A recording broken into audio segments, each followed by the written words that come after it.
Welcome to Co-op Mode, round 133. This is the official video game podcast of Secret Friends Unite. Oh my goodness, we're here to talk video games. I am Todd Oxtra in Minnesota. Our first snow of 2024 actually happened, but it's going to Hey, melt congrats. by the end of the week because we'll be at 50 degrees. So thank you, global warming.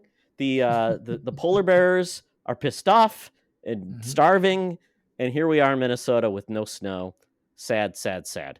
I'm also joined by someone who's not so sad, and that is Mr. Mark Kirby, because he's been loving the snow because he's got more than he can deal with.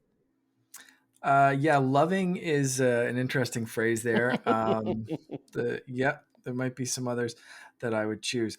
We are just still dealing with a ridiculous amount of snow, like more than I've ever seen in such a short period of time. It's been crazy. We had a holiday today, and we were like, "Can we go out? Can we do something?" And it's like the sidewalks still aren't properly plowed. There's like you just can't do anything, and it's something. It's definitely something. We were both saying today or yesterday, like my wife and I were both like, you know what, I miss like torrential rains. I miss just rain as much as it wants to and get rid of some of this.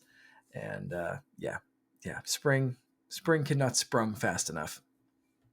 Okay, Mark. So I'm going to ask you a question. We need to do a Canadian PSA. So what is the Canadian holiday? There's a bunch of different holidays today, actually. Okay.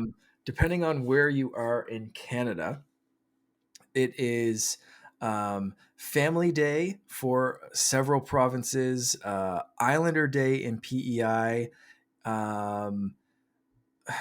like Louis Riel Day in Manitoba, I think. And here in Nova Scotia, it is Heritage Day. So each year they kind of honor a different inductee into Nova Scotia Heritage Day Hall of Fame, or whatever you want to call it.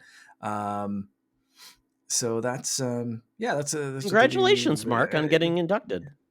Yeah, I've definitely done worthwhile things to be inducted. But everyone, it's kind of funny because like I think Family Day was like the first thing, and so many other provinces do it, that everyone even here calls it Family Day, but it's actually and I don't think Nova Scotia, the government or whatever, does enough of a good job of like telling people like, no, it's Heritage Day. Like this year's honoree is a guy named William Hall. And like a son of some enslaved parents, former slaves. And I'm not going to get into a history lesson here, but like like nobody was being, I see things on Facebook and whatever that of people being like, hey, happy to spend the day with family, and like like it's a great day for family. It's like kind of if you're in other provinces, but here it's like I didn't see a single post about like William Hall or even from like the government and stuff. It was just like, enjoy the day with family. It's like, why not just call it Family Day if you're going to just like gloss over the fact that you're supposed to be honoring like someone in, Nova Scotia history. Anyway, that's my little rant, but it was a fun day off with the family. So that's whatever. It should really be Family Day, something. So right. It's Family Day for everybody. But for those who celebrate William Hall or whatever his name is, we salute you. It's super weird, and as a different person every year. I personally enjoy kind of like reading the the biography and history of some of the people that have been honored so far, and it's only been the Heritage Day for a few years now. It's not something we've always celebrated since I was a kid, so there's only been a few inductees, and it's interesting to see the thought process that goes into it and who they pick, and read a little bit about their lives and all that kind of stuff. But it's such a weird kind of like, most of the provinces have a day off, but like it's all different things all across everywhere. But like Family Day kind of sticks with a lot of people. It's such a weird kind of thing. I don't really care because I have a day off. Call it what you want to call it. But anyway, it's like a weird sticking point for me. It's like people are like, enjoy Family Day. And I'm like, nope, I'm not in like any of these other provinces that actually suck it. It's William Hall's birthday or day of celebration. Take that. Take it to Exactly. That's it. Yeah, I'm not in Yeah. Ontario right now. Leave me alone. I'm gonna Yeah.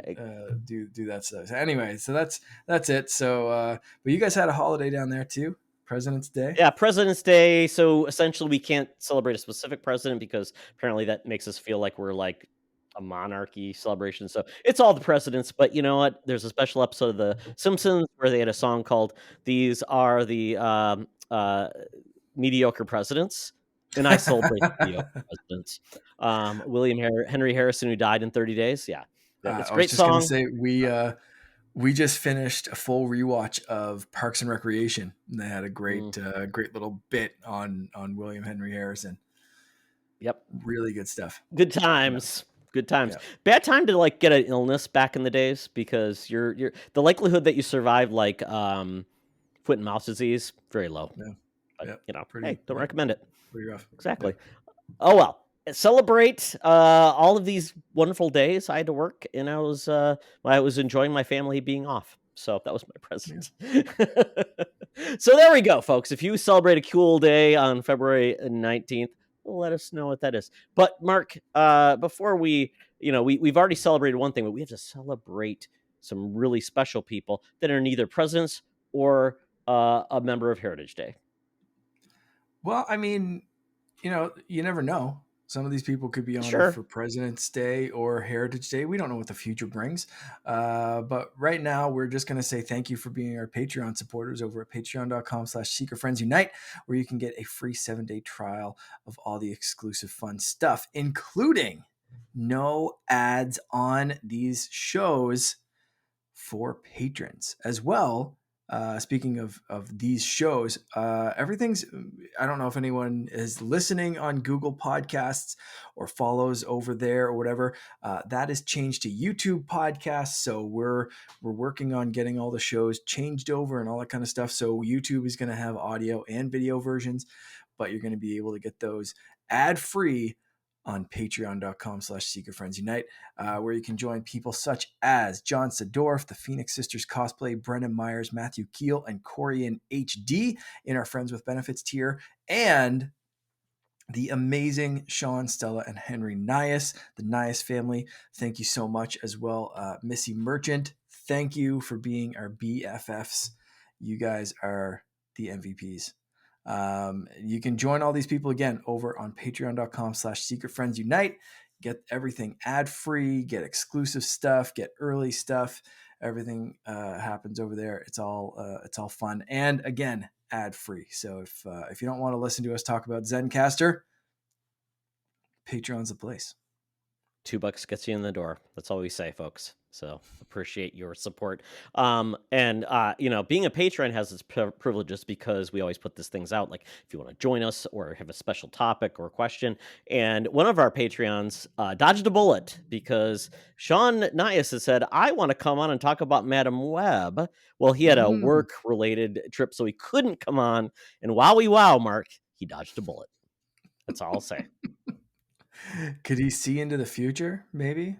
Apparently, yes, and yes, and losing all that money to watch something for 2 hours, yes, not so hot. So, with that, we get into the actually, we're 8 minutes in. Now we're actually going to talk about video games. I guess. But you know what? A Canadian legend, a lesson was well worth it. So we get to buy, rent, return, and this week I picked game type.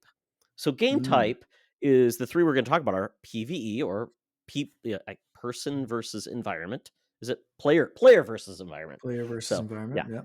Yeah, it's very inclusive. Player. It has no it has no gender or anything. It's a player is a player.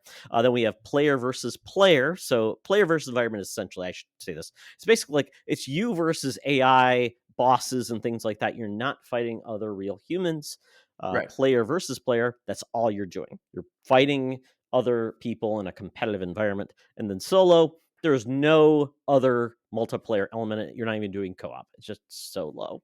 So think about like your Jedi Fallen Order, PvP. Think about like COD, Modern Warfare. What other examples of just pure PvP is there, Mark? Is that the main one? Like Fortnite. Yeah, that kind of. Okay. Yeah. PvP. Okay. And then I'd include like PVE, battle think of like royales and stuff, PvP, right? yeah, for every last man standing. You're taking. I mean, there might be some bots in the field, but you're predominantly want to take out the real players to win, or it's teams versus teams, in those type of King of the Hill, those type of things. And then PVE, that's like Left 4 Dead, or if you think about like Destiny, where you have a fire team, you go against the AI. More horde mode or things like that, where it's typically you're as a team, you're taking on enemies together in a co-op form. Any other Right. examples? Yeah, no, when you said horde mode, that kind of like, like Call of Duty Zombies, like different modes in Yeah. different games, I guess would Yeah. would kind of encompass that. Okay. I got the gist of this. We had a few questions to clarify that, Did. Gimpy J in our Discord chat.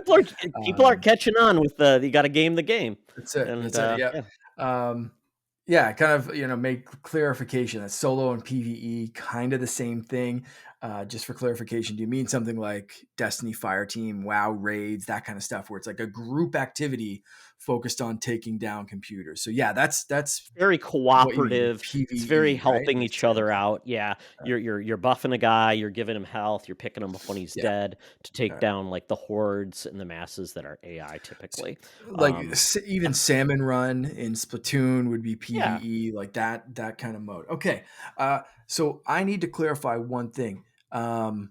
Is this so we're talking modes, right? Like the game type, game mode. Like what's your favorite I mode? mean, Because like yes, one if game, one game, like I'm thinking Call of Duty could encompass all three of these types, right? correct. Yep. Because you have Yep. the Call of Duty story mode, you have Call of Duty Zombies, and you have Call of Duty Warzone for like last man standing kind of thing, and then Your regular Call of campaign, Duty, which is solo. Yeah. yeah, multiplayer and stuff like for like Splatoon's like teams that too, to your and stuff like point. that. Well, Splatoon yeah, 2, yeah, Splatoon 3, they have all of those 3 modes. So in a okay. way, I'm like, yes, it's a So what's your caveat there. favorite So I would raid? say, Okay, but I would say within all of that though, what is your favorite mode or right. style of game to play? And even Okay, though it's like I look at a little bit of that, but if I was, if I was get put on a desert island and I could only do one thing, because desert yep. islands you typically can't play. Well, that's a bad example because you can't typically play online in a desert island. So that would not be a great example. So maybe You you're can like play it, Fallout but that's Shelter, all you but can you have do. an internet connection. Yeah. You're in a Fallout Shelter, but you have an internet connection. And you can't do anything but play these games. You can't call for help. Correct. You can only play this. You don't. Your mic's broke, Yep. so it makes it a Well, little bit does that difficult to hurt be you like, "Hey, I'm if on an it's island," but it would, yeah. yeah. All right, Yeah. I So think maybe we I've got to got say you this. can still talk to people, but you just Yeah, can't go out with the masses. You're stuck in your place, but you can play with people online. I like it. I like it. Do we want to go through some of the write-in Yeah. votes first? Yeah. Absolutely. So I'm going to cheat, and I'll take the short one. Okay. So Sloss Ritter says, "By PV, I am hooked on WoW Classic." Again, very good example. That Solid. is the Yeah. raids. That is collaborative combat against it's not PvPVE. It's basically just taking on AI. He says, "Rent solo. I can play at my own pace, and it's typically a limited experience. You're done. You're done, and that's it." Yeah. Unless you're talking about like Pac-Man or something. Pac-Man is a solo experience, but you could play Pac-Man forever if you wanted to. No story. And then Return PvP. I'm bad at this. I love the honesty. Great example of Self-reflection. PvP. Yeah. Yes. Famous Seamus, we've got Buy Solo. I like to enjoy a game and its story. Rent PvP. It's fine to play against other people, even when I'm not good at the game. And then Return PvE. While there are plenty of fun games that have PvE, I see too many of them having a lot of things I'm not a fan of, like play to win stuff, overpriced cosmetics, exactly that kind of stuff. I think that kind of stuff persists in PvP as well. Yes. Exactly. But that's good kind of reasons to not get into that kind of stuff. If I can see that. Gimpy J, who again, thank you for clarifying that kind of stuff, because I was following along in Discord, and and seeing that was a good clarification. By PVE, I play practically everything solo anyway, but like the option of playing with someone. My favorite game last year Yes. was Remnant 2. When I was playing WoW and not raiding, I was tempting all content solo if it could be done. I like that clarification as well. Like Yeah. the option to have PVE, very specific. Um, and that's going to factor into mine as well, but for different Yes. rankings and different Absolutely. reasons. Hmm. But I like it placed there. That's a good one. Rent solo player experiences. This is based on the previous answer, as I do not want to exclude those that have no online component. Great. Return PvP, mediocre to good at PvP games, but do not care enough to devote time to getting better. The good factor. I'm Yeah. loving the fact that these like self reflections of like, you know what? Maybe Know I'm not good thyself. enough to jump online and compete with people, and I accept that about myself. I love it. I love the Discord group is getting honest and going. It's pretty good self reflection here. I agree. And so there's some caveats with this too, because I think of like fighting games. It's Yeah. either solo or PvP. There's no like collaborative effort. Smash is a lot like that too, but Smash has the team up, but a lot of Hmm. it is playing solo, or you're just, not good at it, or I'm not good at it. Yeah. But I would take on my son and would always taunt him just to piss him off, even though he would beat my butt. So And you, there's I mean, some elements of that. You can kind of cheat Yeah. like games like Smash into being kind of a You PVE create a what, an experience. AI? Yeah, create an If you AI create an team. AI and say like, Yeah. okay, it's going to be a 3v1, Yeah. whatever, like, have three player controlled people trying to take on one AI bot ranked 10 max up, Yeah. and Mhm. see if the three of you can kick this computer's butt. So you can kind of cheat that with some of those kind of games, but for the most part, yeah, they're pretty Yeah. much single or PvP.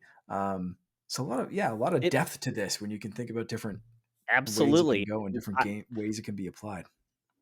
I like the fact that someone pointed. I can't remember who said it, but basically, a lot of PVE games like Destiny, I almost hated playing. Like if I'm playing a campaign for the first time and I play with others, I'm missing story beats because I'm talking to somebody. I'm not able to absorb the story. So I'm like, what did he say? Oh, I'm so excited, but I want to talk to my friends. So it is that Mhm. double-edged sword. So I always play like solo first, and Destiny's great about that. And then you can like, I've already listened to the story 85 times. Let's just get back and like beat some butt. Yeah. Yeah. So Mark, great Yes. examples here. So where are we going? Great examples. Definitely great examples. Like a couple of them said, the same kind of reasons. I'm gonna go buy solo. Um, and for the same kind of things of like, I like playing at my own pace. I like playing solo.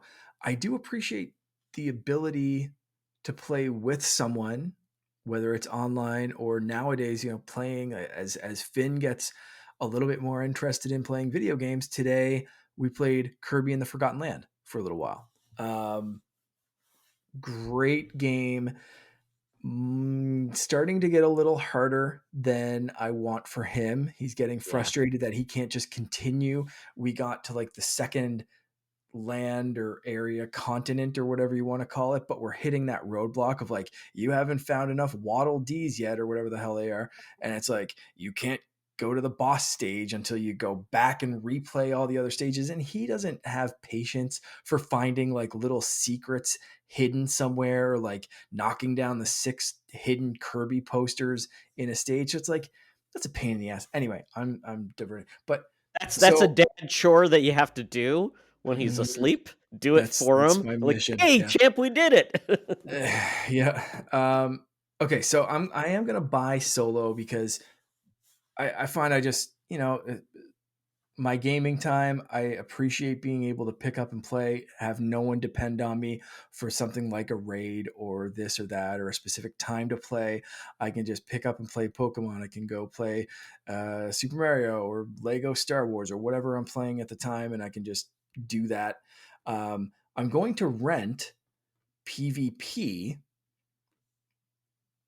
because I know why. I I love Fortnite. I love those kind of games. But again, PvP allows me to not have other people dependent on me and my time commitment and that kind of stuff. I Yep. used to love Destiny 1 rating. That was awesome. Oh, But you need some that's time. an appoint. You need WoW, someone to schedule appointments. yeah, WoW, the same kind of thing, man. When WoW originally came out and I was hooked on it, my brother was, his girlfriend at the time, like it was just like we played, we rated, we won, like that was it. But like you need that time commitment, and I find I just don't have that kind of capability of sitting down, even like to try to knock out a salmon run or something like that. I'm just like, I Yeah. don't know. Well, especially when Salmon Run is like, it's only at these hours of this Yeah, it's week, like, and it's like, what? every third Thursday from 3:04 to 3:17 a.m. Enjoy Salmon Run, folks.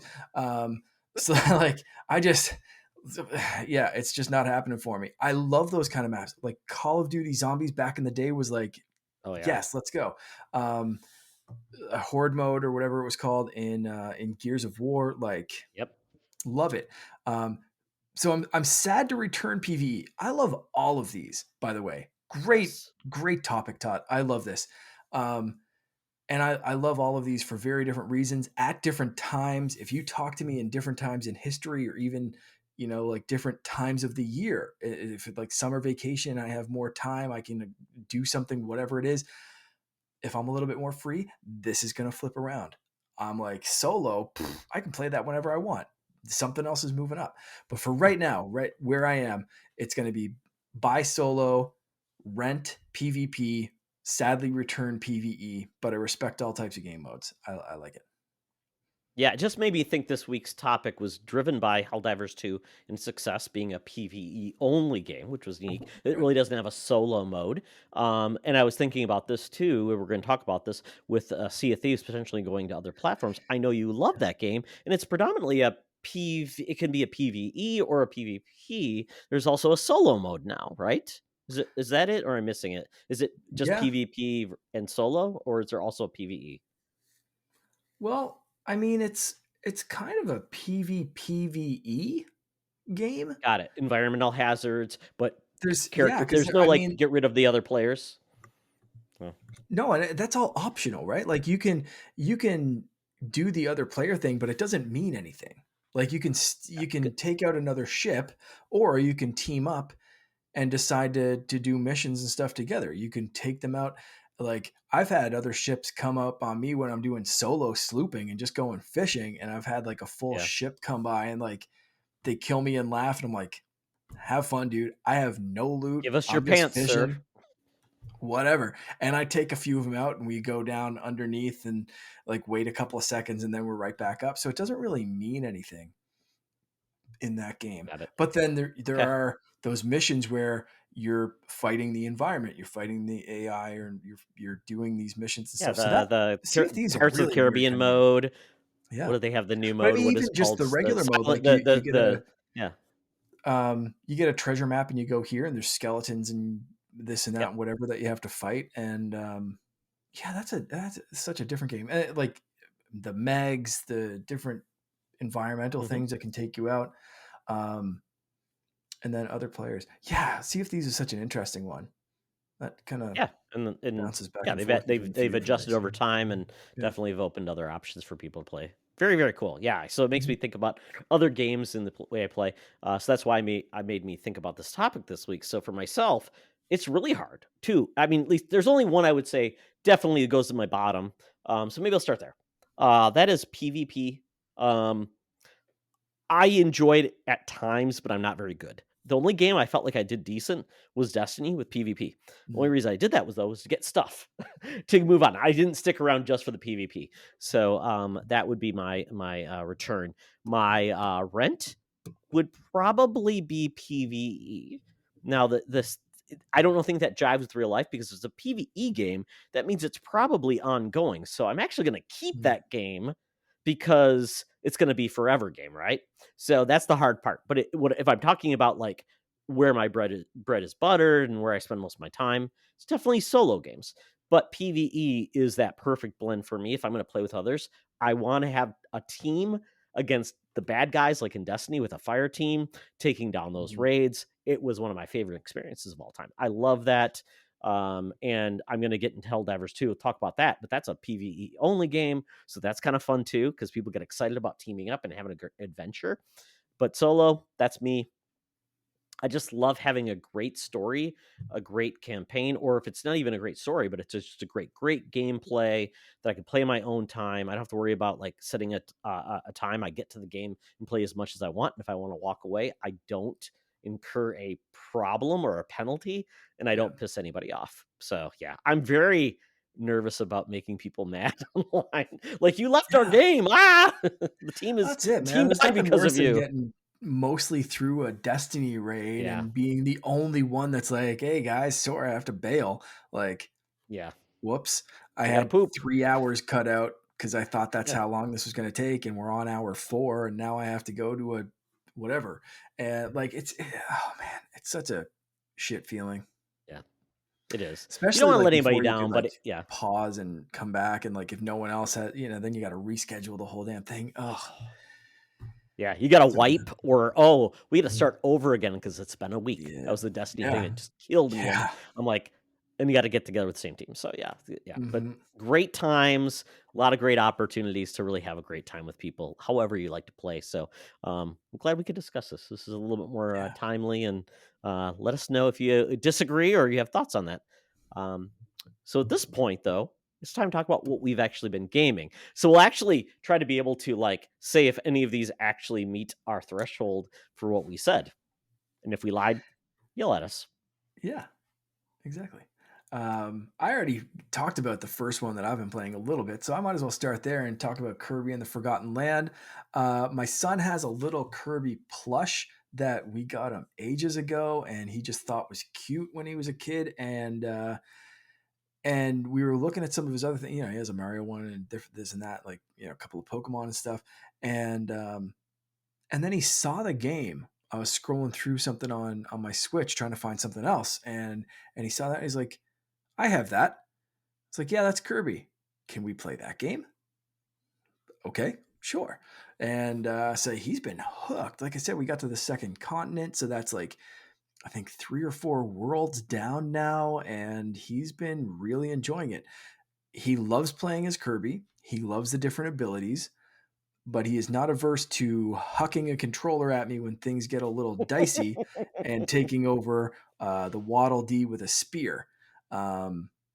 So it's been fun to try to play like backseat and be completely stuck to where he's going. Because if you haven't played that game in 2-player mode, Waddle Dee can't go very far before he's warped to Kirby. So there have been times when I'm trying, again, to do dad mode of like, I know there's a hidden thing over here. I know we have to get this. I know we have to save some Waddle Dees. I'm trying to go do that. And he's like, golden path, let's do this. I can see the exit. And I'm like, I can touch it. Zap right towards Kirby. And I'm like, come back here, please. I need to get this stupid thing so we don't have to play the stage 7 times again. And but it's great. I love, like, it's good. And that's been like the like Mario Wonder, Mario Deluxe that I talked about last time. He loves playing the same stages over and over again. With Kirby, for some reason, he's like, I don't want to play that stage again. It's like, dude, we played the same 2 stages in Mario Wonder 187 times, and you're complaining about going back for a Waddle Dee in one stage that we have to play the second time? Who are you? And why are you making this difficult? I don't know. I can't explain it, but he's a delight to play with, and it's fun. That's a great game, though, Mark. I tell you, I beat it, and quite honestly, when you beat that game, there is actually a second part of the game that I never really got into. That is apparently really goes hardcore. Because that game does get difficult, and my son loved Kirby games back in the day. Kirby Return to Dreamland.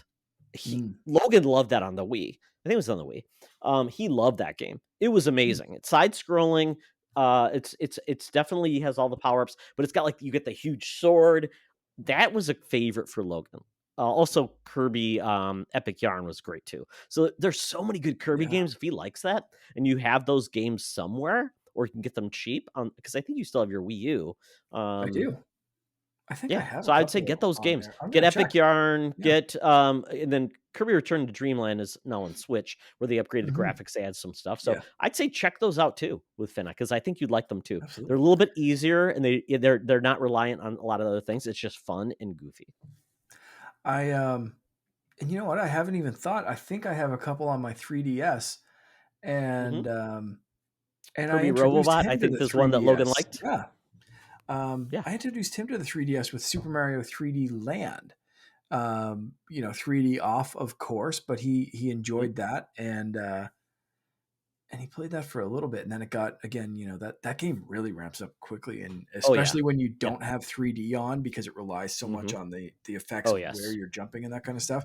And I'm not going to turn 3D on for the kid. So I wonder if I have some Kirby games on there too. Good thought. I might do a deep dive into Kirby. Dream We'll Course. see. Dream Course came out on Switch for like $10, right? Too. Yeah. Or was it Dream Course? Or there's. It was like Delicious Course. Is that what cheap. it is? Yeah. It's like food too. Yeah, it's like food focused. Yeah. And I think there's even games on do NSO. A deep dive into Kirby and see Kirby NSO games too.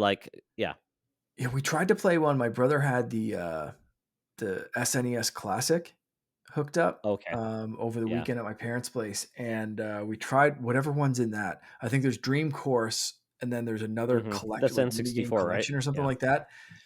He was just like, no, not having it. Oh, like, not working. Oh, what's is it Canvas Curse or the game on the Wii U? Excellent. Those are good too. Yeah, those are good too. Yeah, so good. Really good games. I'm gonna have to do a deep dive and see what other Kirby games I have, because right now it's you're just gonna be all Kirby all the time. Yeah. Aside from that, and a little bit of the Mario 3D Land myself, I've been just kind of dipping back into Fortnite before the season ends. They're doing the Ninja Turtle crossover. I got all the Ninja Turtle skins because I can't stay away from 90s nostalgia and crossovers in Fortnite. I didn't get all of the skins. I didn't get April or Splinter, but I do have the 4 Ninja Turtles and Shredder. But holy crap, man. I love that. I love that the Ninja Turtles have just been around. Like every generation, every thing, like there's all, and of course Finn is into Ninja Turtles now. He found some of my old Ninja Turtle toys. He's loving it. The Ninja Turtles were playing with Batman today. Great stuff. And so it's just interesting to see, because I was looking up like what kind of kid appropriate Ninja Turtle shows. There's got to be one, right? I figured. And there are a couple on like Paramount Plus of like very kid focused, right? Like 3-year-old focused rather than like, 6, the old 7, one, right? -year-old. Is that the main one with Cowabunga? No, they don't use their swords to kill anybody. Probably a little bit more kid focused, and I'm gonna do that one. But there is one that was like specifically made for toddlers. They go into like dinosaur time. I can't remember what it's called. Wow! But that one's newer, and it was really, really cute. And Finn followed along, and the turtles were, turtles, but a little bit more kiddie. It was really cute. So he's having like this little turtle thing. But when I went to search turtles on Paramount Plus, it was like, there's so many, like every generation just has their own turtles. Yes. There are like slight little variations of whether it's the classic cartoon or like just all these different iterations of like computer generated and like it's just so good. There's so many turtle things out there to dive into. So it's I through Fortnite, I got to do this whole like Ninja Turtle Renaissance kind of thing, and I'm like, I want to watch all of this and just go straight back. So it's I might have to deep dive into Ninja Turtles. Pro tip: I think you can find it very quickly on Xbox. It's one of your main platforms. You can get Mortal Kombat 11 Ultimate, which is everything, plus Injustice Ultimate, 2 Ultimate, which includes all the turtles, for like $10. Might have to do that too. So it's worth getting it because those turtle skins are amazing. It's really cool, and some of I don't want to say there's no deaths really in Injustice because they can't kill Superman, but it's really good. I wish Street Fighter didn't do what they did with it, where they charge you $15 per skin per turtle. Yeah. And they're just a That's skin. They basically how don't it was actually have in, their abilities. Yeah. I mean, that's kind of what it was in Yeah. Fortnite, right? It was like Yeah. $10, I think, Yeah. per skin or something like that. Yeah. But I So think if there you was can a get that in discount for the Injustice full group. 2 Yeah. with the turtles for like plus the Mortal Kombat, like $10 for both full games with all the DLC. Yeah. It's a no-brainer. Yeah. I already have that on PS5. Yeah. And we did, speaking of turtles, I completely forgot until right now. We did dive into Shredder's Revenge. Finn and I played his first brawler, loved it. He loved it. It's so simple to get, right? Because there's like 2 buttons, punch and jump. And it's co-op, right? Yeah. Yeah. Okay, cool. Like and it's like several players co-op. So like the 3 of us played it. It was really fun. Oh, that's great. Just going through and just. Did you get the DLC that gives you like Usagi Yojimbo and the female? I didn't. I really have to. Okay. Yeah. Yeah. Yeah. It's if you I don't know if this is, I'm assuming it's the same in Canada, but if you have the Netflix app, you get Turtles Shredder's Revenge for free in the App Store, and you can play that game with all the DLC included for free, which I thought was awesome. Check that out. Yeah.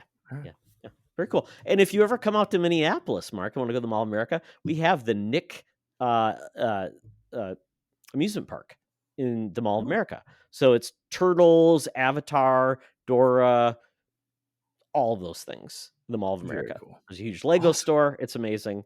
You could stay with us. Yeah. That sounds fun.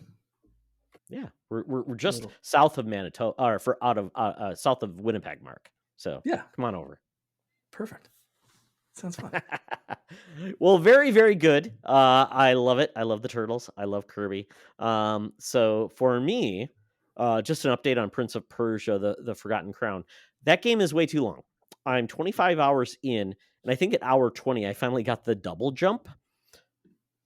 That's a long time to go with a double jump, but it opens up everything.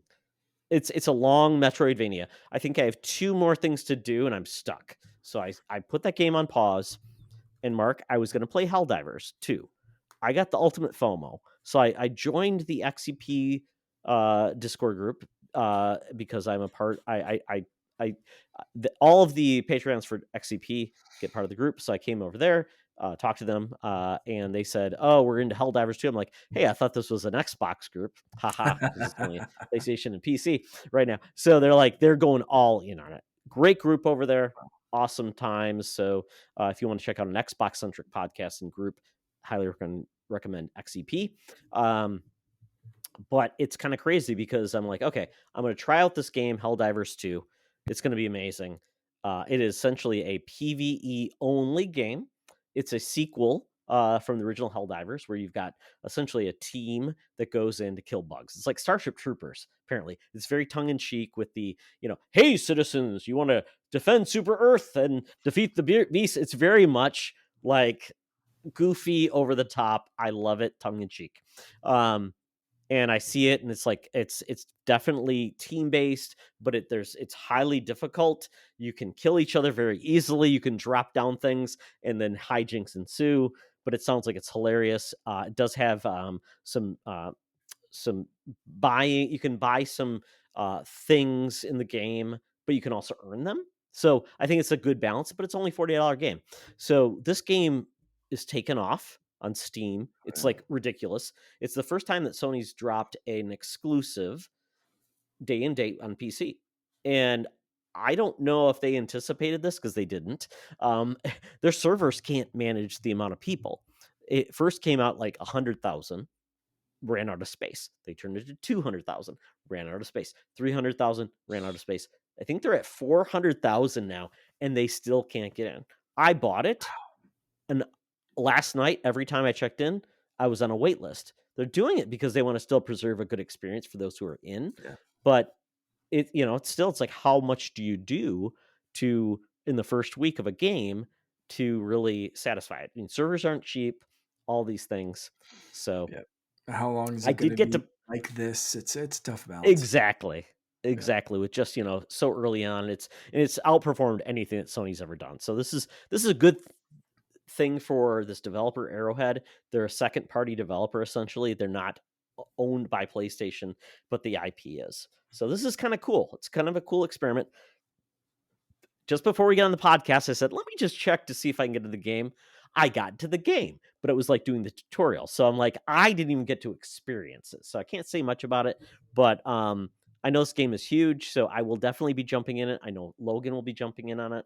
So I'm excited to see this. And this is a PvE only game, so I'm excited to be with others, talk to them, and see how this goes. And hopefully they're very strong and can carry me. That's all I'm going to say. Excellent. So we'll see how it goes. Yeah. So then so because I couldn't play Helldivers 2, Gamefly sent me a new game called Banishers. This is by Don't Nod, the team that has done a couple of other story-based games, typically like almost like Telltale type games. They did a combat narrative game called Vampire in 2018, which I absolutely loved. And now this is their newest IP. It's set essentially in like 1680 in New England, where it's old world America. And we've got two banishers that are coming from Europe. We have one woman who is essentially the lead banisher, and her assistant, who was also her lover, called Red. He's very Scottish. Kind of looks like you, Mark. Beard, red.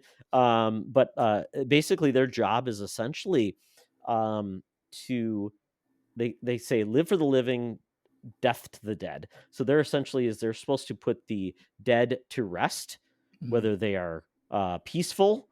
If they're not, then they combat them to send them on their way, trapped and move along. It's a cool concept, and I like it. You play as the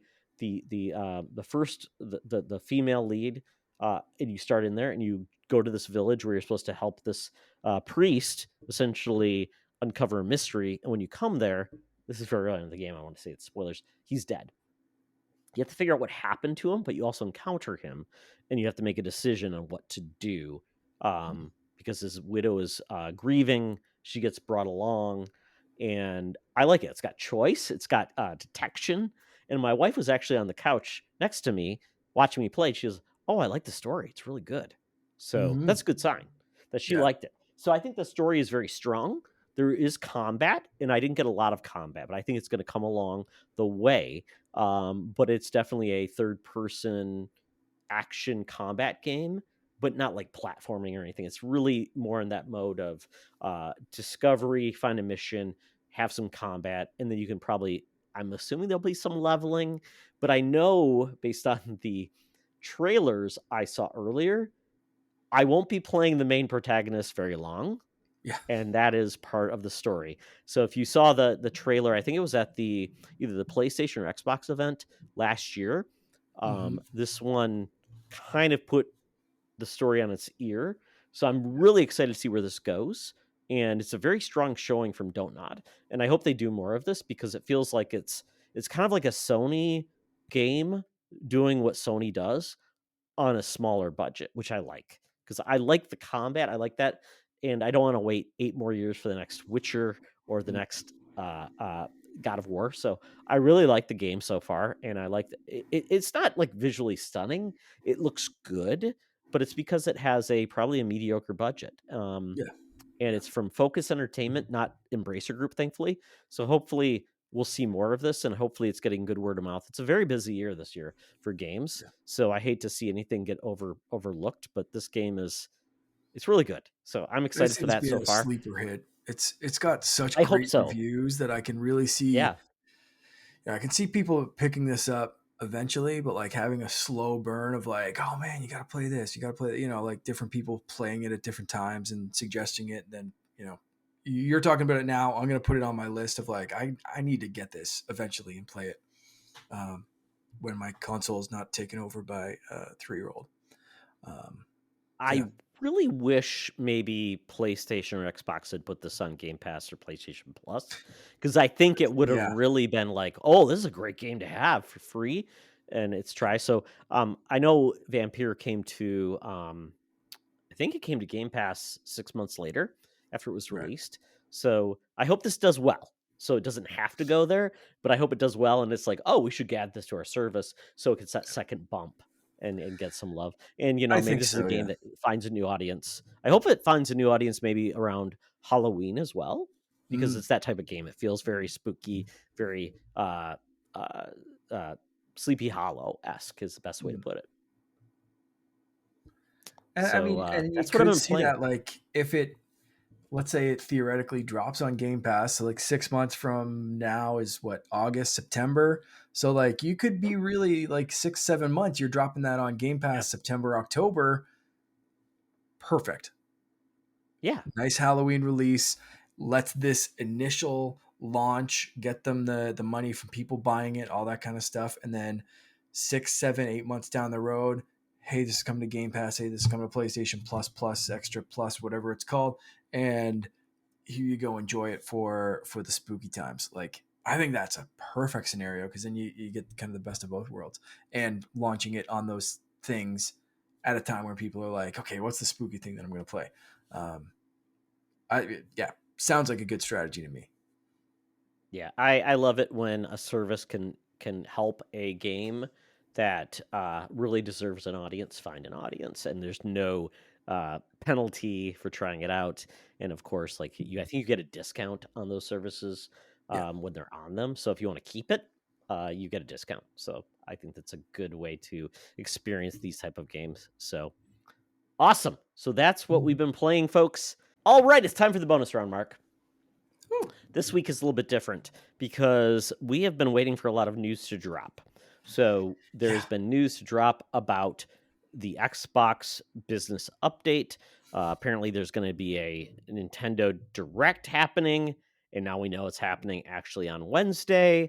It's a partner direct. So all these things Yeah. are coming together in the light, I would say, along with PlayStation, we're hearing PlayStation is struggling now with profit and things are costing too much. When we hear like $300 million for the next Spider-Man, that's very hard Yeesh. to finance a game like that, Yeah. basis the numbers and how they're going, and especially if you hear of like all of the publishers are doing layoffs and things. Xbox did 1900 because of their merger, so it's a tough environment. So a couple of things are coming out, and then we also hear Nintendo, with the next Switch, apparently it might even get pushed up to 2025. Yeah. I don't know why. I don't think we got a good answer with that. And then we've got a partner direct with Nintendo coming out as well. So all Mhm. these things are out there. They're layering on a couple of different things. So let me quickly hit on the Xbox uh, business update. Essentially, the only thing they really highlighted as changing is they will be announcing that 4 games from Xbox's portfolio will be coming to other platforms. They didn't say the games, they didn't say the platforms, but they did say 2 of the games are more social, and they have kind of essentially done their job on the platforms they are. Mhm. And then the other 2 are not necessarily exclusives that are going to drive you to buy a system, but they are good games that deserve to grow. Did I miss anything?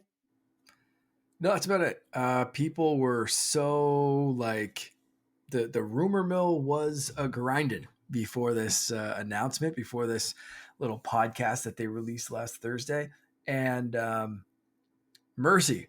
I'm glad that they put this out because it as as an Xbox fan, this put my mind to rest that like they're not going the way of Sega. They're working on their next console. They're very confident about it. They said it's going to be the biggest generational leap that we've ever seen, which is wild thinking from like, Super Nintendo to N64 and then let's say standard definition to HD kind of thing. Like we haven't seen, to me anyway, we've seen very um, like evolutionary steps, I guess, Yes.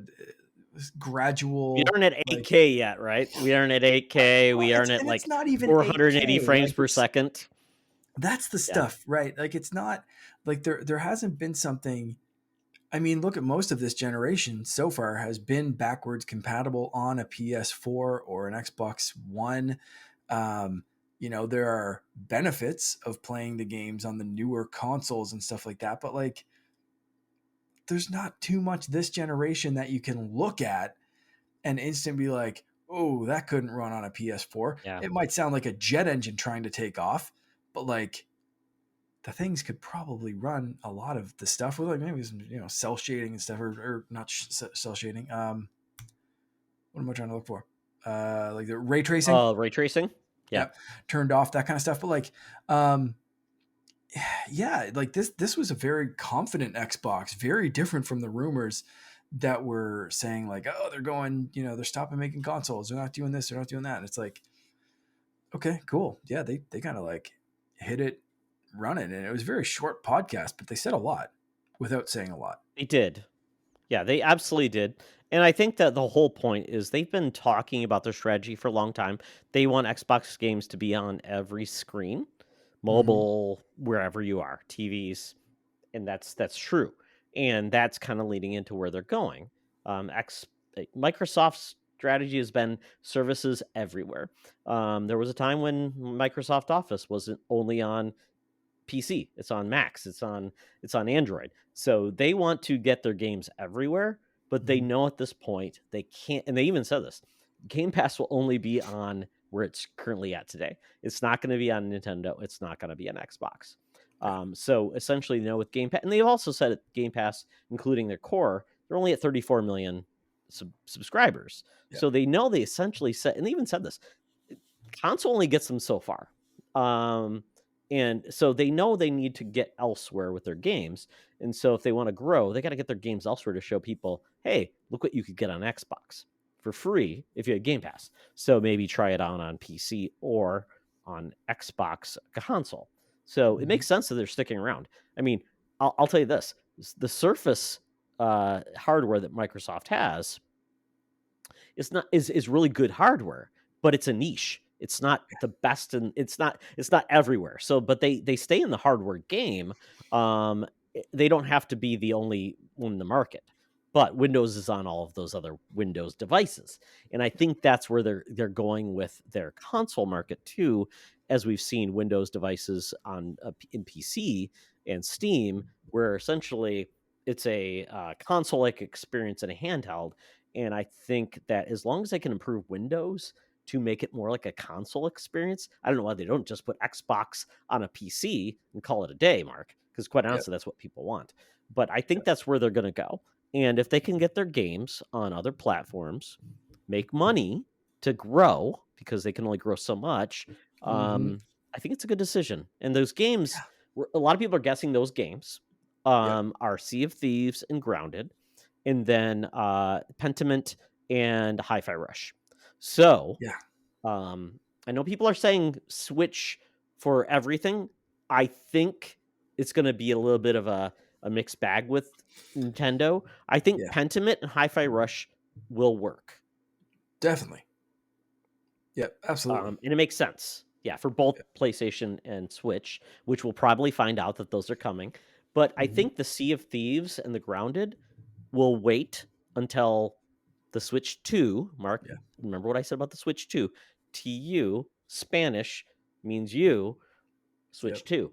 Um, you're like, Todd, shut up. Super Switch or nothing. Super So I Switch. think that makes sense in the next gen when they have better Yeah. online infrastructure, and they can handle the rigorous nature of those games, because I think it just makes sense. I don't know. Your thoughts? And yeah, I completely agree that I don't think we're going to see Sea of Thieves or Grounded if those are the games. And it makes a lot of sense that those are the games, especially Sea of Thieves. I could see an argument for something other than Grounded, maybe, but I think Sea of Thieves is a moneymaker. You've got cosmetics in there. I haven't touched Grounded really since it came out, so I don't know what the current It's like cute. cosmetics and stuff like that, like same kind of deal, I guess, maybe. I don't know. Not really. There's not a lot of, Okay. I did not encounter any like purchase things, Mm, because it doesn't seem to hard the game. It just seems more of a Minecraft, like maybe they make right. like DLC packs where it's like Grounded, but now it's like everybody's dressed like Master Chief. I don't know. And that's why I was Maybe. trying to think of something else that could fit in with like Sea of Thieves and other ongoing games that do have DLC. And I'm really wondering if it's completely crazy to think something like Halo, but only multiplayer. The Halo, multiplayer.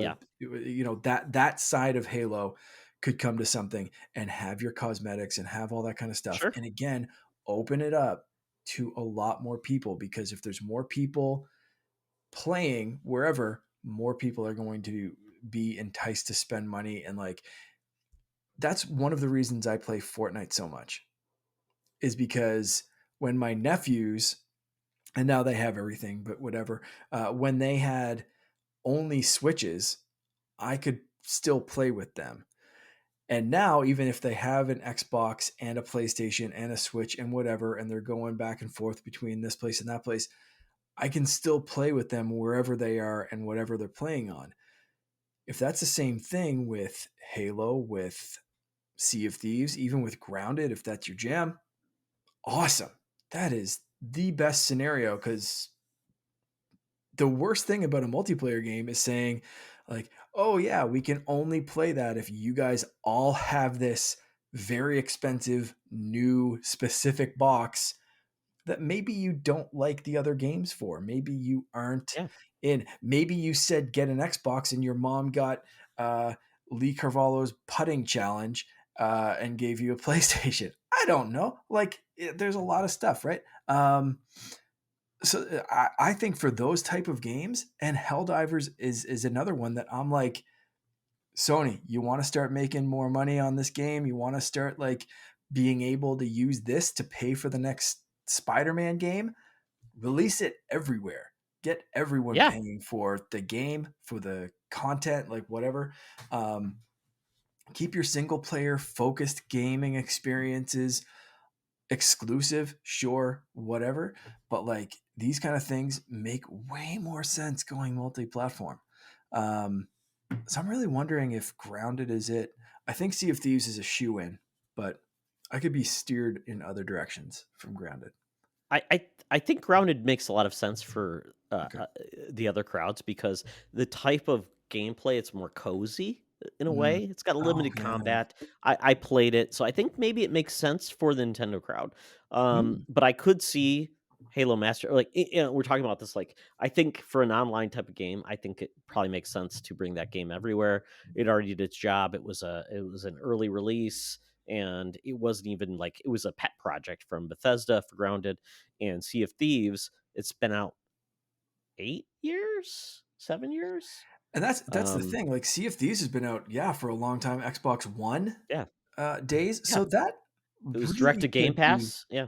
close to running on Switch, but like definitely Switch 2. Like, that game's Absolutely. The 100%. Yeah. online infrastructure, I think Yeah. it helps Yeah. to go. So, yeah, I think all of these things, it makes a sense because I don't think people are buying an Xbox for Sea of Thieves or Grounded. I think they're buying an Xbox because of Game Pass, and Game Yeah. Pass is the only place you are going to get a Game Pass is on Xbox or a PC. So at that point, because it's a value, because well, you can get on PlayStation or Nintendo for 70, 60, whatever dollars, Hmm. or you could just get it for 15 bucks or 10 bucks a month and get all these other great games. So I Yeah. think that's the inherent value. Where it's like, I know people are like worried about all these games going on their platforms. I'm like, yeah, they're going on their platforms, but you're paying full price. And if you're thinking about saving money as a consumer, you could pay 15 bucks for 1 month on Game Pass, play it, and then move on. Yeah. You don't have to keep paying on Game Pass if you don't want to. And So I one think there's value in there. one thing that Phil did kind of harp on, and I'm very curious about their strategy for this, or if he just meant like Xbox and PC. But he did make a point of talking about, like, you buy it once and you get it in multiple spots. The You pay entitlements. once and you get it, right? The entitlements. And I'm very, very Yes. curious, because he also mentioned things like cross save and all this kind of stuff. And I'm very Yeah. curious, if Sea of Thieves drops on Switch, do I just get it? Because I own that game. I don't even have that on Game Pass. I own that when Ooh. I downgraded to Game Pass Core. I bought Sea of Thieves. So I have the entitlement for that game wherever, potentially wherever it goes. Do I still own that on Switch? Is there a way for me to log in and get that game through Xbox or something like that?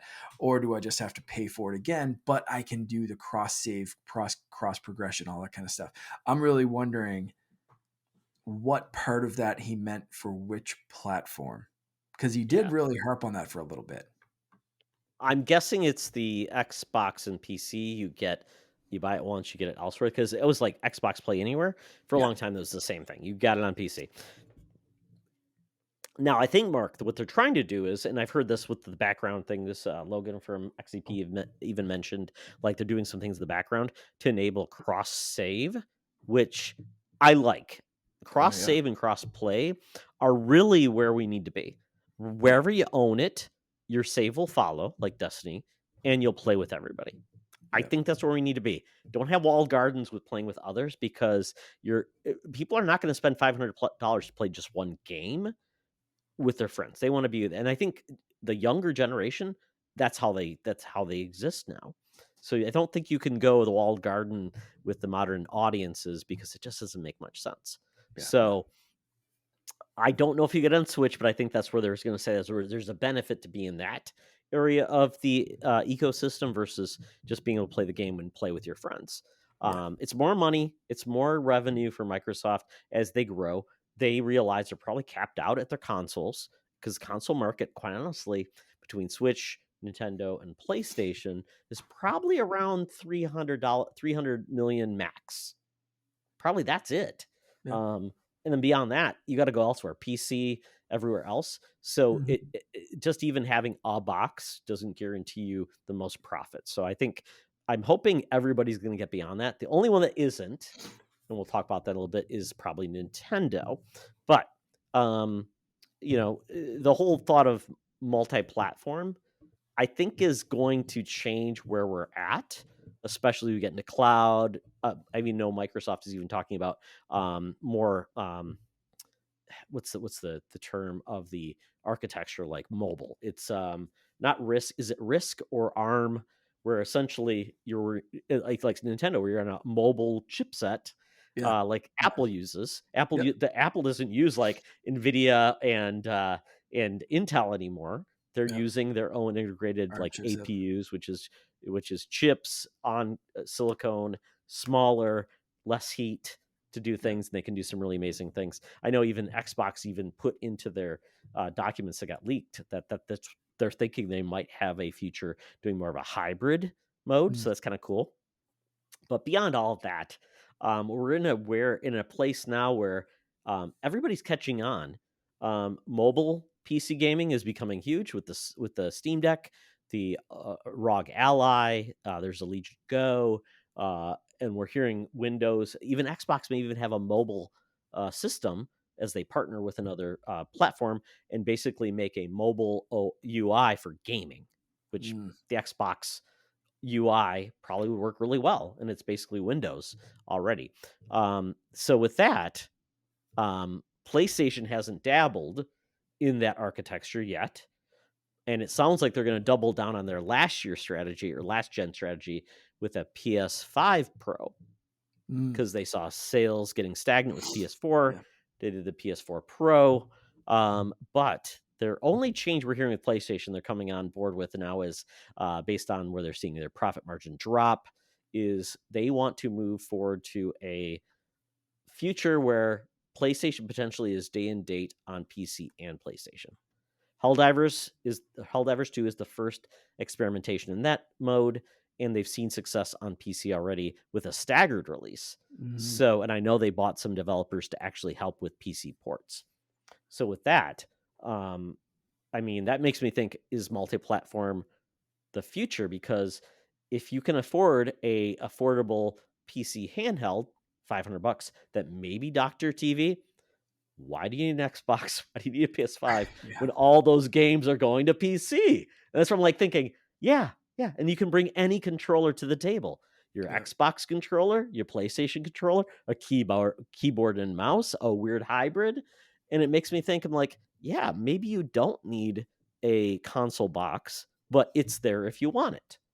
And I don't think anybody's going to steal your console as long as there's money to be made. But, I have a gaming PC, and I'm like, yeah, I paid that much money and it's just ridiculous. But I also podcast from it. I do other things. But quite honestly, if I didn't need it, I'd tell everybody, buy a Steam Deck. Buy that if you want to play all the games, or a Roger Ally for $600, because it's cheaper than buying an Xbox and a PS5, and you can also get Game Pass on it. Yeah, I love the handheld, the hybrid console strategy. I think it's just waiting for someone to crack it. and I don't think someone's cracked it. Like Steam Deck has come close, but I still don't think, like, Steam Deck's still a little techie, a little geeky, nerdy. Like, you kind of have to know what you're doing to set it up right, to do everything the way you want to. It's still a little tinkery, I think, for the mass market, and Yeah. I don't think I think it's a handheld first, and there's, dock and whatever available, but I still think it's someone needs to crack it like Nintendo has, but in a pro setting. So if Nintendo's cracked it for, like, here's our handheld, here's our hybrid, it can plug into the TV, it's very quick and easy to just dock it, and it makes the fun little sounds when you click the Joy-Cons and all that kind of stuff. And it's very friendly, and the UI is simple, but it translates from touch to handheld to TV, and everything just kind of works. I don't think anyone else has cracked it yet. And I think whoever No. does first, if it's like a PC based handheld or whatever, like, at least it can run Steam and run Game Pass and run Windows games and blah, blah, blah. Someone's going to just crush the console market. And they absolutely, there's room for that, especially if PlayStation's moving stuff to PC faster. If that's Microsoft's strategy going forward, like, there is absolutely a world where we could have PC and Nintendo as, like, the dominant video game entertainment platforms. Yeah. And someone just needs to crack it and come out with something that's, like, borderline affordable and easy. Easy is the main thing, where you don't have, it's just right there. And I don't know, like, I don't know who that's going to be. It could be anyone. Like, So that's I think Windows needs to make a gaming OS like Xbox, but it's for it's under a brand, and they can partner with Asus or whoever they want to. And Mark, instead of doing a handheld like Steam Deck, because I think that's there, but a box that's $500 that goes to your TV. Because if you think about that, a lot of the dollars tied into like a Steam Deck or a ROG Ally are tied to like the screen and temperatures and all those things. If you're saying, I'm not going to make this a handheld, I'm just going to make it a box that's small and hooks up to a TV, you could do a hell of a system, and it would just connect and get you that high def, get you all the bells and whistles. Steam is loaded, Windows is there, so you get Game Pass, and then you can get Steam for a PlayStation games. It's an all-in-one. It may not get you an all-in-one plus a hybrid, but you could then say, well, maybe Nintendo picks up the ball and gets everything else on the go. Yeah. But Nintendo has to play ball. And I think that's the hardest part. Will Nintendo play ball with anybody? Because it seems like they're willing to, like, let everybody do things on their system, but they rarely are reciprocating and say, hey, yeah, we'll give you Mario. No, they won't. We'll give you this. No, they won't. But we'll take Banjo and Smash. We'll take Ori. Yeah, Nintendo's So, yeah. definitely a They're not a taker caring lover, Mark. Yeah. They're not a caring lover. No, They're very selfish. Very selfish. Yeah, Nintendo does not play well, and that's why I said, like, I think someone like Nintendo's the other option if it's PC or whatever, but I think Nintendo's still kind of floating out there on their own, and that's fine. Whatever, it is what it is. Still recording. I didn't pause, so I'm gonna sing until he gets back. No, I'm not. I'm gonna just sit here talking to myself. Yeah. So I don't see. Yeah, I don't see a future unless things drastically change again. Like, I mean, if Switch has another Wii U, or if Nintendo has another Wii U on their hands with Switch 2, Super Switch, whatever you want to call it, maybe they start to share some things. If they have another Switch or Wii style success with the Super Switch, nah, Nintendo's staying selfish. Like, I think it all depends on what happens with this next console and how things are. But, like, I don't think Nintendo has a need to play nice. Like, I think everyone's like, please put our stuff on your, like, please put this character in Smash Brothers. Please do this. Like that. Like, even Xbox is like looking at that Switch market going like, you guys are closing in on being the best selling console of all time. Yeah, okay, you can have Pentiment, you can have Hi-Fi Rush. Let's go. We can make some money here. Like, yeah, what are they inching close to like 130 million consoles sold or some crazy stuff like that? And that's not even getting into the holiday. I'd be delaying the Switch 2 as well. Let's break some records. Let's put this thing on sale and just crush everything else. Like PlayStation, what was it, PlayStation 2 and the Nintendo DS? Yeah, Yes, let's go. 150, 155. Yeah, silly Mark. Nintendo will never discount the Switch because they haven't. Well, I don't think they will. I think they'll just essentially say, "Yeah, the Switch Lite's available for $200. Here's Switch 2." I think that's what they'll do, and it'll be available for the next 2 years or whatever. Kind of like that weird Nintendo DS, 2DS or whatever that was there for like right. years later. Yeah, It was like, yeah. So yeah, yeah, I just yeah. do not see them saying like, because they know they're going to be somebody who wants another Switch Lite because their Switch Lite died because their kid put it in the toilet.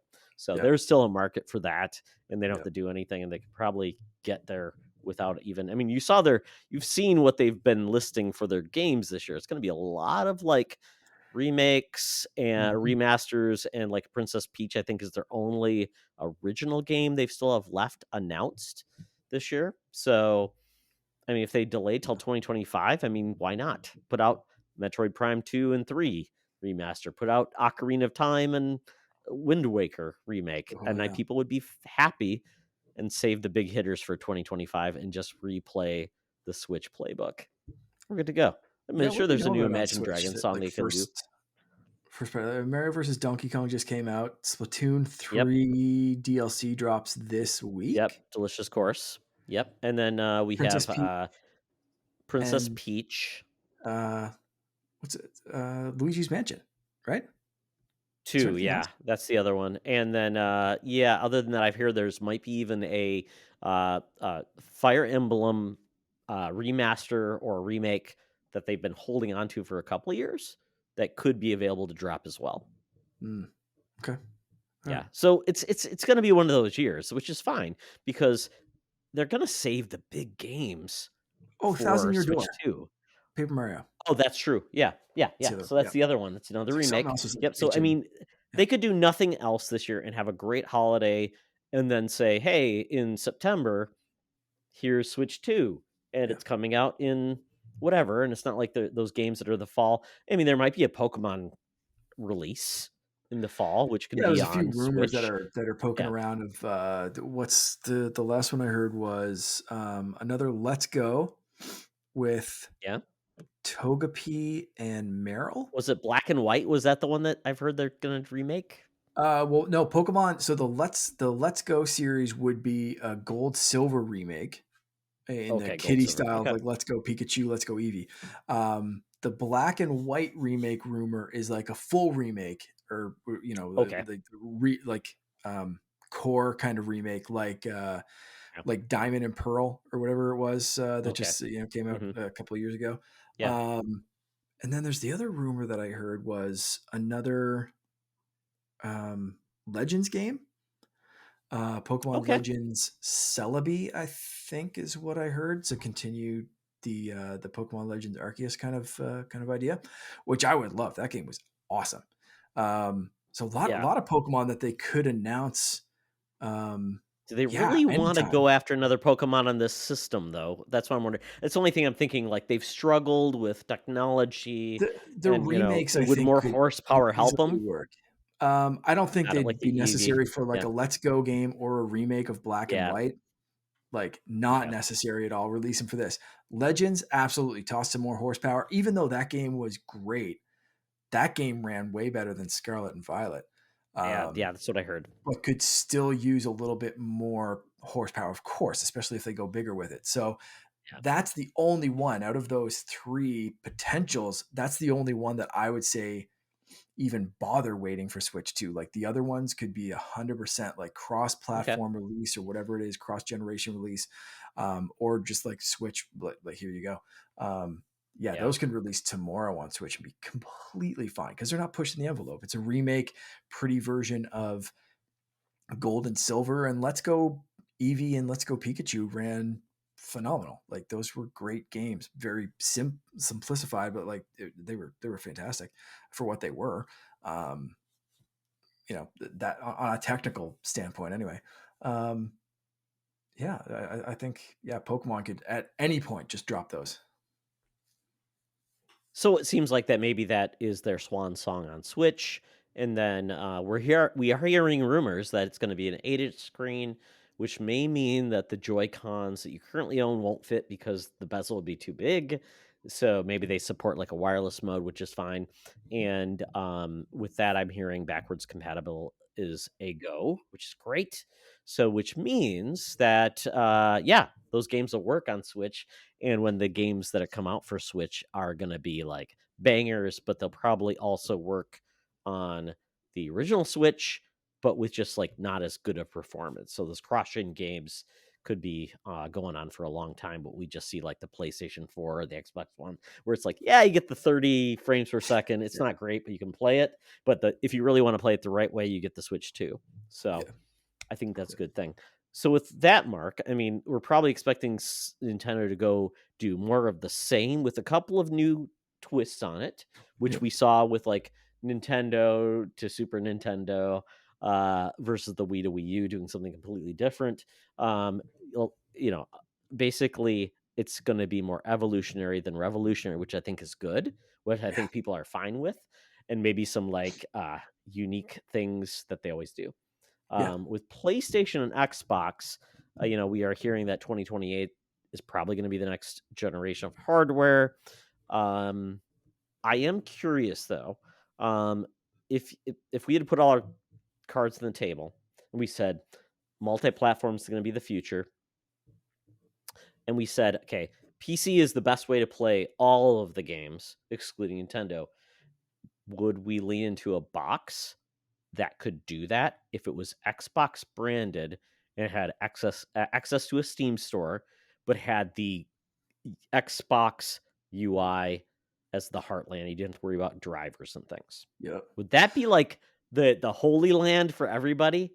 I think like when I was talking earlier and said I don't know who's going to crack it, like the company that could, Microsoft's the highest valued company in the world, or they were. I don't know if they've crossed back down or Oh yeah, whatever. $3 trillion. Apple and them are fighting with pitchforks They over constantly dollars. go back and forth. Anyway, for at least a time, and it might still be going on. Microsoft's the most valuable company in the world.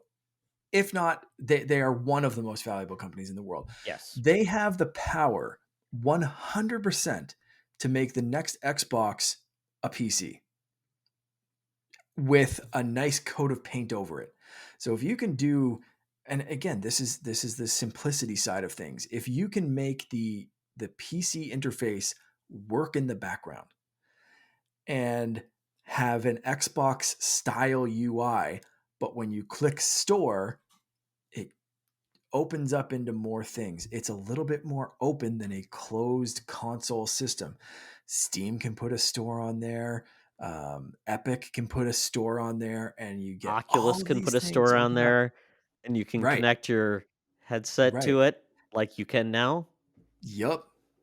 So I mean, like that kind of stuff, and then the Xbox store is just a store, but you're running this thing that works on a TV because no one wants a mouse and keyboard when they're just sitting in their living room hoping to pick up something and jump into the next Halo game or whatever it is.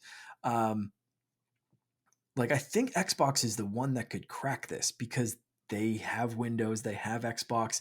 They just need to combine them in a nice way. They haven't figured that out yet, but they could. So I'm thinking box. I think you're right. And if they let Nintendo just manage and then of course you got like the outliers, the Asus ROG, and maybe they partner with Microsoft on a great gaming OS for their device, and that allows you to do mobile and then do the same thing. I think that's probably where we're going with that. But you think about this, if they partner with Steam and say, hey, Steam, we're going to give you another option to get to everybody. And for developers, it's great because developers could say, this is the Xbox version of all of our games, kind of like Steam Deck does, where they've got one OS, they've got one setting, they can program to it. And they said, by the way, this is going to be there. Just think about all those developers would say, oh, wait, I've got one standard and it works. and I can do that, that's a winner. And then maybe Steam says, "Hey, by the way, or we'll allow you to have we'll come up with a partnership, and instead of the 30% you normally get, you get 15% of all sales that are purchased through these boxes." That could be a killer, man, because Yeah. all the PlayStation games are there. Yeah, that's exactly it. Like, Yeah. whoever figures that out to work with a TV, forget handheld. Like, let's like a box that does that, that allows multiple stores and just ease of use.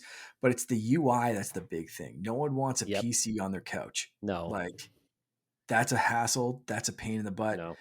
You want something with a flashy, easy to use UI that's like, here's the Steam store, here's this, here's that.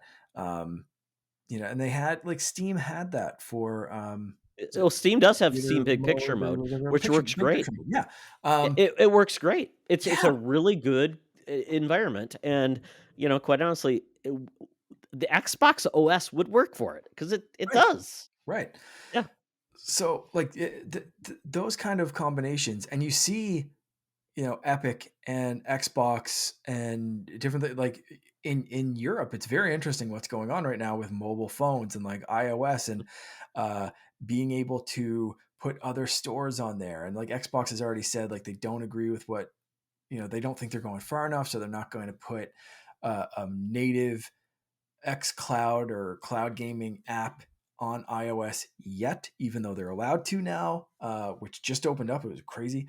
Um, but like there's some big changes coming up on the mobile front, on the like open storefront, on like where you can get games and what you can install them on and all that kind of stuff. Like the next few years is going to be super interesting because phones are super powerful. Oh Like the yeah. TV is still a great place, but like, yeah, as far as like game anywhere, cross save, cross progression, all that kind of stuff is going to be incredibly, insanely important because yeah, if the especially if the regulators like step up and make it so like I can install the Epic store on this. I can install a Game Pass or an Xbox store on this device. I can install it on this, that, whatever else. Like things are going to change. And whoever cracks that first of like, here's this thing that can run every store and works with whatever controller that you like to play with on your couch, plug it in and go. Like that's going to be it. Like that it's someone just need, and I think it's potentially could be Xbox. Well, another opinion could be on Nintendo is GeForce Now, which GeForce Now Yeah. is apparently what I've heard, and I haven't done it, but it is the premier streaming service, and essentially you buy the games on Steam or whatever, and they just work on your mobile device Mm-hmm. or your PC browser or your Mac browser, Yep. and they work wonderful. I've heard like the latency is actually lower on GeForce Now than on a home console. So if you imagine if Nintendo partnered with GeForce Now, they said, "Yeah, we'll get a credit of sales and you can play those games on a Nintendo console wirelessly." Obviously, it would probably be only in the home, but still, that's a huge boon to get into the high-end gaming market Yeah. on a handheld at a low cost with Nintendo. Yeah. Be interesting. Wow. Mm. Have we solved this problem, Mark? I think so. Absolutely. Yes, I'm happy. I think so. So there we go, folks. Multi-platform, maybe it's probably going to be Nintendo and others Yeah. is probably the ongoing of this, especially with them having their own theme parks and things like that. So we'll see how this goes. But this was a fun discussion because you know what? Don't argue about where you play your games. Just play the games, no matter where you can. Play the games. Everything else will be fine. So thank you for going on this gaming journey, everyone. We're going to be back in 2 weeks, and let us know if you have any thoughts on all of this, topics you'd like to address. But in the meantime, Mark, where can people find you? You can find me on Instagram and Threads and TikTok as Canardian_gamer. And of course, hanging out in our Discord group as well. Excellent. So check out Mark and his sexiness in TikTok. He's looking good these days. Okay, thanks. Typically in a dinosaur outfit. Inflatable dinosaur costume, yes. That's when I look my best. Exactly. Yeah. Yes, exactly. You can follow me on Twitter at Toxtra, at SecretFriendsU, on Threads at Toxtra, at SecretFriendsUnite, and on our Discord and at SecretFriendsUnite.com. Yeah. So thank you, Mark. Everyone, thank you for all of the wonderful things you bring to us to talk about the world of gaming. We appreciate you, and please enjoy your gaming. With that, remember, folks, it's always better to game together.